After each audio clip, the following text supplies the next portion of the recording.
Johnny अक्सर अपने घर में मनोविज्ञान की कक्षा में सिखाया गया एक खेल खेला करती थी।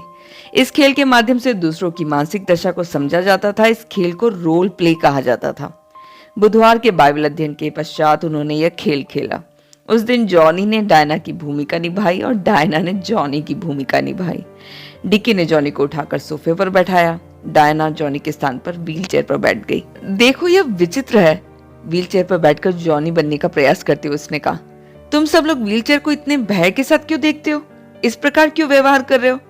उसके चारों ओर इतना जगह खाली क्यों है, जैसे यहाँ किसी ने कोई बाड़ा बांध रखा हो। बहुत अच्छा डायना, तुमने व्हीलचेयर पर बैठे व्यक्ति की मनोदशा को पहचान लिया। व्हीलचेयर पर रहते समय मेरे मन में भी यही विचार गुजरता है। तुमने उसे समझ लिया। जल्द ही बातचीत का विषय व्हीलचेयर में बैठे व्यक्ति की मनोदशा और उनके प्रति दूसरों की प्रतिक्रिया हो गई। लोग व्हीलचेयर पर बैठे व्यक्ति को ऐसे देखते मानो किसी कीमती पुरा वस्तु को देख रहे हो। छोटा सा होने के बावजूद भी व्हीलचेयर के पास से गुजरते हुए लोग इतना जगह छोड़ते हैं मानो किसी कार को साइड दे रहे हो। जॉनी, मुझे एक गिलास पानी चाहिए, व्हीलचेयर पर बैठे असहाय व्यक्ति का अभिनय करते हुए डायना ने कहा। जॉनी सोफा में बैठी डायना की भूमिका निभा रही है। ओहो, एक मिनट, ये टीवी का सीरियल जरा खत्म होने दो, विज्ञापन के समय पर ला दूंगी, ठीक है? जॉनी ने डायना की भूमिका निभाई। जॉनी को संदेह हुआ कि कई बार वह भी दूसरों की भावनात्मक आवश्यकताओं की परवाह किए बिना ऑर्डर दिया करती है। उसने निर्णय लिया कि अब से दूसरों की सुविधाओं का भी ध्यान रखा करूंगी। दिन प्रतिदिन वचन को किस प्रकार व्यवहारिक बनाया जा सकता है, इस विषय पर एक अध्ययन बाइबल स्टडी ग्रुप में किया गया। स्टीवी ने इस विषय पर विस्तृत रूप से कक्षा ली। हम परमेश्वर का वचन पढ़ते हैं, उसमें की सच्चाइयों को ग्रहण करते हैं। कई बार हम उसे अपनी बुद्धि में ही रखते हैं, अर्थात पहले हम उसे मन में ग्रहण करते हैं, फिर हम उसका विश्लेषण करते हैं। मैं बौद्धिक रूप से इस बात को जान जाता हूँ कि मानव जाति के लिए परमेश्वर की यही इच्छा है। शायद यह ज्ञान हमें आनंद दे, किंतु यह मेरा व्यक्तिगत अनुभव नहीं है। लेकिन जब मैं इस सच्चाई को जीवन में परखता हूँ तो यह मेरे लिए व्यक्तिगत अनुभव बन जाता है। इस प्रकार मैं वचन की सच्चाइयों को अपनी बुद्धि से अपने जीवन में उतारता हूँ, इस पर थोड़ा और प्रकाश डालता हूँ। मनुष्य के जीवन के अनुभवों में परमेश्वर स्वयं को प्रकट करता है। संपूर्ण बाइबल में इसी का विवरण है। बाइबल के चरित्रों का वर्णन एक युग के लिए मात्र नहीं है, आज हमारे लिए भी यह उतना ही प्रासंगिक है। वर्तमान समय में भी परमेश्वर का स्पर्श लोगों को प्राप्त होता है। अध्याय 8। 1970 में केली की मृत्यु हो गई। मस्तिष्क का कैंसर लगभग 1 वर्ष तक उसे काफी दर्द दिया, लेकिन उसके चेहरे पर विद्यमान शांति, धैर्य उन्हें परमेश्वर के निकट आने में और अधिक सहायक बना। यदि कुछ माह पहले उसकी मृत्यु होती तो शायद वे बिखर जाते, किंतु स्टडी ग्रुप में सिखाए गए वचन उन्हें परमेश्वर पर और निर्भर होने के लिए प्रेरित किया। केली की मृत्यु एक घटना है। महत्वपूर्ण बात यह है कि इस घटना पर हमारी प्रतिक्रिया क्या है। क्या वैसी प्रतिक्रिया जैसी पवित्र आत्मा चाहता है? प्रभु का आत्मा जिस व्यक्ति के अंदर वास करता है वह स्वतंत्रता का अनुभव करता है। इसके फलस्वरूप वह अपने जीवन से यीशु को प्रतिबिंबित करने वाला बनता है। हम दिन प्रतिदिन प्रभु के स्वरूप में बदलते जाते हैं। 2 कुरिन्थियों 3:17-18। जॉनी ने पवित्र आत्मा की उपस्थिति में रहकर परिस्थितियों का सामना करने का निर्णय लिया। स्टीवी ने एक सटीक उदाहरण देकर अपनी बात को समझाया। हमारी जिंदगी परमेश्वर की एक रचना है, एक चित्र रचना। वह रोज हमें बनाता है। एक अच्छा चित्र बनने का उत्तम तरीका है धैर्य के साथ परमेश्वर के कार्य की प्रतीक्षा करना। लेकिन हम लोग जल्दबाजी करते हैं। इससे क्या होता है, जब परमेश्वर चित्र की रचना कर रहा होता है तब हम कुछ रेखाएं खींचने लगते हैं, रंग लगाने लगते हैं। परिणाम स्वरूप चित्र विरूप हो जाता है। यदि हमें एक चित्र बनना हो तो हमें स्वयं को उस चित्रकार के हाथों में देना होगा। एक और बात है, एक चित्र चित्रकार के मन का प्रकटीकरण है, उसमें किसी को हस्तक्षेप करना नहीं चाहिए। यदि हमें परमेश्वर को प्रतिबिंबित करना है तो हमें 100% परमेश्वर को कार्य करने देना है। इसमें एक बात और है जॉनी, तुम्हारा शरीर, व्हीलचेयर की अवस्था, यह सब एक कैनवास मात्र है। इसमें परमेश्वर एक खूबसूरत चित्र बना रहा है। एक आर्ट गैलरी में लोग कैनवास देखने नहीं बल्कि चित्र देखने जाते हैं। तुम्हारी व्याकुलता के कारण मैं यह सब कह रहा हूँ। व्हीलचेयर पर देखकर लोग तुम्हारे बारे में क्या सोचते होंगे, यही सब विचार तुम्हें मत्ता रहता है। जॉनी रोमांच से भर गई। कितनी उन्नत आत्मिक सच्चाई है। स्टीवी ने कितनी सरलता के साथ इसका वर्णन किया। मेरी व्हीलचेयर की जिंदगी परमेश्वर का कैनवास है। परमेश्वर मेरे ऊपर अपनी रचना कर रहा है। यदि चित्रकार की क्षमता पर भरोसा हो तो फिर चित्र को लेकर इतनी व्याकुलता क्यों? धीरज के साथ यदि इंतजार करूंगी तो मसीह का स्वरूप मुझ में प्रकट होगा। आज व्हीलचेयर की जिंदगी के बारे में कितना भिन्न दृष्टिकोण मिला। एक समय ऐसा भी था जब मेरे लिए यह एक असहाय बोझ था, लेकिन आज प्रभु ने उसे हल्का कर दिया। आज वह परमेश्वर के कामों को प्रकट करने वाला एक कैनवास है। यह परमेश्वर का अनुग्रह है। जॉनी की सेवा निर्बाध रूप से चलती रही। रैंडल्फ शहर के निकट स्थित यंग लाइफ क्लब ने जॉनी को परामर्शदाता के रूप में सेवा करने के लिए बुलाया। यह जॉनी के लिए बेहद खुशी की खबर थी। हाई स्कूल और जूनियर कॉलेज की लड़कियों के साथ अपने विश्वास को बांटने का अवसर उसे मिला। जॉनी के जीवन में परमेश्वर द्वारा किए जाने वाले कार्यों का वर्णन उन लड़कियों के जीवन में आत्मविश्वास और उत्साह भरने के लिए काफी थे। परमेश्वर का वचन विश्वास योग्य है, जॉनी ने उनसे कहा। मैंने इस सच्चाई का अनुभव किया है। व्हीलचेयर के अनुभव में परमेश्वर विश्वास योग्य है। व्हीलचेयर की जॉनी रूपी कैनवास पर परमेश्वर अपनी विश्वस्तता का चित्र बना रहा है। संभवतः रोम के कारागृह में रहते हुए पौलुस ने फिलिपी कलीसिया को पत्र लिखा था। जॉनी को फिलिपी 1:12 स्मरण हो आया। हे भाइयों, मैं यह चाहता हूं कि तुम यह जान लो कि मुझ पर जो बीता है उससे सुसमाचार ही की बढ़ती हुई है। जॉनी को बड़ी प्रसन्नता महसूस हुई। मेरे साथ हुई दुर्घटना के पीछे परमेश्वर का एक उद्देश्य था। मेरे जीवन की अवस्थाएं परमेश्वर के राज्य की बढ़ती का कारण बनी। बुलाए हुओं के लिए सब कुछ, व्हीलचेयर भी, भलाई ही को उत्पन्न करता है। वह आगे पढ़ने लगी। उसने फिलिपियो 1:30 पढ़ा। तुम्हें वैसे ही परिश्रम करना है जैसे तुमने मुझे करते देखा है। उसे प्रथम सदी के पौलुस के अनुभव अपने से लगे। पौलुस कहता है कि वह बंदित है किंतु परमेश्वर का वचन बंदित नहीं। यहाँ तक कि मैं कैद भी हूँ, परंतु परमेश्वर का वचन कैद नहीं। इसी कारण मैं चुने हुए लोगों के लिए दुख भी उठाता हूँ। पौलुस व्हीलचेयर के बंधन में था, मैं भी व्हीलचेयर के बंधन में हूँ। लड़कियां जल्द ही परामर्शदात्री के रूप में जॉनी के करीब आ गई। व्यक्तिगत प्रश्न पूछने में भी उन्होंने संकोच नहीं किया। जॉनी के परामर्श ने उन्हें नई आत्मिक ऊंचाइयों पर पहुंचने में सहायता किया। उसके परामर्श ने कुछ लड़कियों के कैरियर को ही बदल दिया। उदाहरण के लिए एक लड़की डेबी ने फिजियोथेरापिस्ट बनने का निर्णय लिया ताकि वह जॉनी जैसे विकलांगों की सहायता कर सके।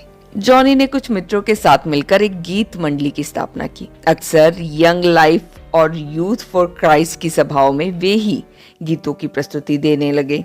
रात के बाइबल अध्ययन के बाद जॉनी का भवन अक्सर संगीतमय हो जाता। क्रेग गालियट उनका बेस गिटार वादक था। कई बार आवाज की सांद्रता के कारण उन्हें खिड़कियां खोल देनी पड़ती थी। जॉनी के मम्मी पापा भी उनकी गीत मंडली में शामिल हो जाते। दिन इसी प्रकार बीतते गए। गीत, संगीत, बाइबल अध्ययन। अचानक एक दिन स्टीवी की घोषणा ने सबको चौंका दिया। स्टीवी ने बाइबल का अध्ययन करने हेतु सेमिनारी जाने का निर्णय लिया है। जॉनी को सबसे अधिक दुख हुआ। स्टीवी के द्वारा ही परमेश्वर ने उसे वचन की पवित्रता में बढ़ाया था। स्टीवी, अब मुझे वचन का ज्ञान कौन प्रदान करेगा? मैंने तुमसे ही वचन का इतना गहरा ज्ञान प्राप्त किया है। पिछले वर्ष भर से तुम ही मेरे आत्मिक गुरु हो। जॉनी, ये बात सही नहीं है। यह सच है कि परमेश्वर ने मुझे इस्तेमाल किया है, लेकिन तुम्हें सिखाने वाला, अगुवाई करने वाला सब पवित्र आत्मा है। पवित्र आत्मा ही तुम्हारा गुरु है। क्या तुम ये सोचती हो कि मेरे जाने से परमेश्वर तुम्हें छोड़ देगा? स्टीवी के पत्र लगातार आते रहे। उसकी कमी सबको खलती रही, लेकिन आत्मा की अगुवाई वाली बात सच साबित हुई। बिना किसी की सहायता के वचन को समझने की परिपक्वता परमेश्वर ने उसे प्रदान की। अध्याय 9। जॉनी ने चित्र रचना में अधिक ध्यान देने का निर्णय लिया। उसने नहीं चाहा कि लोग उसके चित्रों को एक ऐसे व्यक्ति के चित्र के रूप में जाने जो मुंह में पेंसिल पकड़कर चित्र रचना करती है। उसने चाहा कि उसके चित्र व्यावसायिक हो। वह अक्सर अपने बनाए चित्रों को अपने खास मित्रों को विशेष अवसर पर उपहार स्वरूप दिया करती थी। चित्र रचना से उसे इससे अधिक उम्मीद नहीं थी, लेकिन जॉनी की करियर को बदल देने वाली एक घटना उन्हीं दिनों हुई। नील मिलर नामक एक एग्जीक्यूटिव के आगमन के साथ यह हुआ। वे ऐसे स्थानों पर जाकर कार्य प्रारंभ करने वाले व्यक्ति थे जहां साधारणतः अन्य लोगों को कोई संभावना नजर नहीं आती थी। वे जॉनी के पिताजी से मिलने आए थे। स्वागत कक्ष के दीवार पर टंगे चित्र को देखकर उन्होंने पूछा, यह छपाई है या ओरिजिनल है? वह ओरिजिनल है, जॉनी के पिता ने कहा। सच कहूं तो यह मेरी बेटी जॉनी की रचना है। सच? यह बहुत ही सुंदर है। वह निश्चय ही एक उम्दा कलाकार है। चित्रों में अपनी विशेष रुचि के कारण उन्होंने कहा, देखिए श्रीमान एरिक्सन, कितनी सावधानी के साथ इसे बनाया गया है। यह कितनी वास्तविक लग रही है। निश्चय ही उसकी अपनी एक शैली है। उसने रंगों के इस्तेमाल में भी आकर्षक नियंत्रण रखा है। चित्र को अपलक निहारते हुए उन्होंने कहा, धन्यवाद श्रीमान मिलर, आपकी बातें मैं अपनी बेटी तक पहुंचा दूंगा। हाँ, एक और बात जानना आपके लिए बेहद रुचिकार होगा श्रीमान मिलर। मेरी बेटी एक लकवाग्रस्त लड़की है। वह हाथों से चित्र रचना नहीं करती है। उसने पेंसिल को मुंह में पकड़कर इस चित्र को बनाया है। ओह नहीं! विस्मय से उसकी आंखें फैल गई। वाकई अद्भुत है, श्रीमान मिलर ने कहा। क्या कभी उसके चित्रों की प्रदर्शनी लगी है? श्रीमान मिलर ने पूछा। नहीं, ऐसा कुछ नहीं है। चित्रों को बनाकर वह या तो घर में सजाती है या फिर अपने मित्रों के जन्मदिन जैसे अवसरों पर भेंट करती है, बस। किंतु इतनी अद्भुत कला का प्रदर्शन ना करना तो अन्याय है। यदि मैं एक प्रदर्शनी का आयोजन करूं तो क्या वह सहमत होगी? क्यों नहीं? अगले कुछ ही दिनों में श्रीमान मिलर का फोन आया। जॉनी के चित्रों की एक छोटी सी प्रदर्शनी बाल्टीमोर के एक होटल में आयोजित की गई। पिताजी ने जॉनी के बनाए चित्रों को इकट्ठा कर उन तक पहुंचा दिया। जॉनी को बड़ी प्रसन्नता हुई। छोटी सी प्रदर्शनी होने के बावजूद कुछ लोग तो मेरे चित्र को देखने का जहमत उठाएंगे, उसने उम्मीद किया। काश कि एक आध चित्र बिक भी जाते, उसने मन में सोचा। प्रदर्शनी के दिन जॉनी डायना और जय के साथ प्रदर्शनी वाले स्थल की ओर रवाना हुई। श्रीमान मिलर ने उनसे 10 बजे तक पहुंचने का निर्देश दिया था। रेस्टोरेंट के सामने से साउथ स्ट्रीट की तरफ मुड़ने का उनका प्रयास विफल हो गया क्योंकि वहां भारी ट्रैफिक जाम था। पता नहीं क्या हुआ है, कहीं सड़क पर कुछ मरम्मत तो नहीं चल रहा है? जॉनी ने पूछा। सड़क को बाधित कर वे लोगों को इस प्रकार क्यों परेशान करते हैं? नहीं मालूम, चलो हम दूसरी तरफ से निकल चलते हैं। जय ने कार को आगे की ओर मोड़ा। रुको, मुझे नहीं लगता कि हम उस तरफ से भी जा पाएंगे। देखो, वो पुलिस वाला सबको दूसरी दिशा में भेज रहा है। व्यापारियों का कोई सम्मेलन चल रहा होगा। जय गाड़ी मोड़ने ही वाली थी, अचानक ही उन्होंने सामने बंधे हुए एक बैनर को देखा, जॉनी एरिक्सन दिवस। किसी को भी विश्वास नहीं हुआ।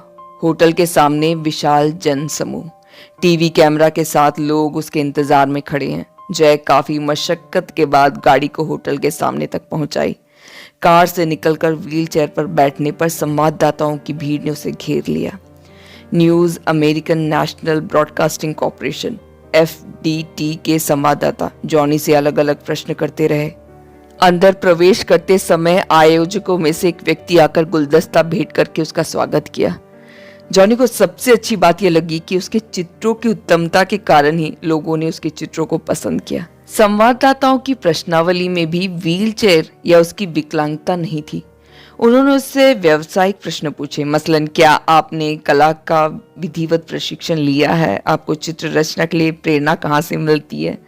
एक चित्र की रचना करने में आपको कितना समय लगता है? जन समूह के थोड़ा थमने पर श्रीमान मिलर एक युवक को लेकर उसके पास पहुंचे। क्या आप इनसे थोड़ी देर बात करेंगी? जॉनी के जवाब की प्रतीक्षा किए भी नहीं वो वहां से चले गए। वह एक लंबा और खूबसूरत युवक था। आपसे मिलकर खुशी हुई, कृपया यहाँ बैठ जाइए। वह युवक कुर्सी पर बैठ गया। अब इनसे क्या कहूँ? मिलर इसको मेरे पास क्यों लेकर आए? ये तो कुछ बात भी नहीं करना चाह रहा है। आप क्या करते हैं? अंत में जॉनी ने प्रश्न किया। कुछ नहीं करता हूँ, अग्निशमन विभाग में नौकरी करता था, लेकिन अब मैं नौकरी नहीं कर सकता हूँ। ओह, क्यों? क्या हुआ? जॉनी ने पूछा। मेरे साथ एक दुर्घटना हो गई थी। ओह। वह व्यक्ति बहुत परेशान लग रहा था। वह बात करने की इच्छा नहीं दिखा रहा था। देखिए, उसने कहा, मुझे भी नहीं मालूम कि मैं यहाँ क्यों लाया गया हूँ। श्रीमान मिलर ने कहा था कि आपसे बात करने से अच्छा होगा। आपने बहुत निराशा में दिन व्यतीत किए हैं इत्यादि। हाँ, यह सही है। मैं तो इतना अधिक निराश थी कि आत्महत्या के अलावा कोई और विचार मेरे मन में आता ही नहीं था। जॉनी थोड़ी देर के लिए रुकी। तब भी जॉनी को यह समझ में नहीं आया कि श्रीमान मिलर ने उसे जॉनी के पास क्यों भेजा है। इस युवक को क्या चाहिए? उसने जॉनी की ओर देखा। उसने धीरे से जैकेट के जेब से अपने हाथों को बाहर निकाला। उसके हाथों के दोनों पंजे गायब थे। इन ठूठों को देखिए, अब कभी मेरे हाथ नहीं होंगे। मैं इस बात को सह नहीं पा रहा हूं। अब कभी मेरे हाथ नहीं होंगे। निराशा और दुख के कारण उसका गला रूंधने लगा। बोलते बोलते उसकी आवाज टूट गई।